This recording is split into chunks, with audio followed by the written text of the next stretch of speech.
pour parler de Sirius Capital, il y a deux secteurs. Donc, en général, le secteur de la banque d'affaires et de la mobilisation de capitaux. Donc, à ce niveau-là, les investisseurs commencent à connaître la région et il y a beaucoup d'intérêt des investisseurs pour vraiment accompagner les entreprises en fonds propres ou en dette pour financer des projets structurants.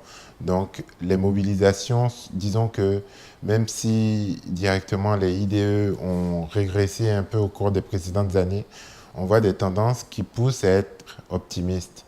Toutefois, bon, il y a quelques échéances électorales comme celle au Sénégal au début d'année prochaine ou celle de Côte d'Ivoire qui arrive en 2020, qui ont tendance peut-être à créer un peu de, disons, de méfiance au niveau des investisseurs. Donc au sujet de la bourse, par contre, nous sommes dans une grosse période de, je dirais même au-delà de la correction, parce que nous sommes un des marchés les moins chers de la région, parce que nous avons eu une baisse de 30% depuis le début de l'année.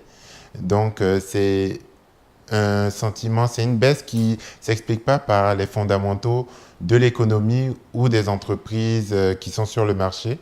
Donc c'est vraiment un sentiment des investisseurs qui sont plutôt vendeurs et qui tirent pas mal de cours à la baisse.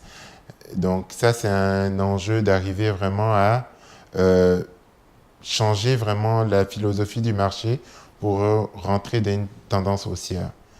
Et aussi au niveau du marché primaire, quoique nous avons quelques listings, il reste encore embryonnaire. Le marché manque de profondeur et ce qui freine un peu sa croissance.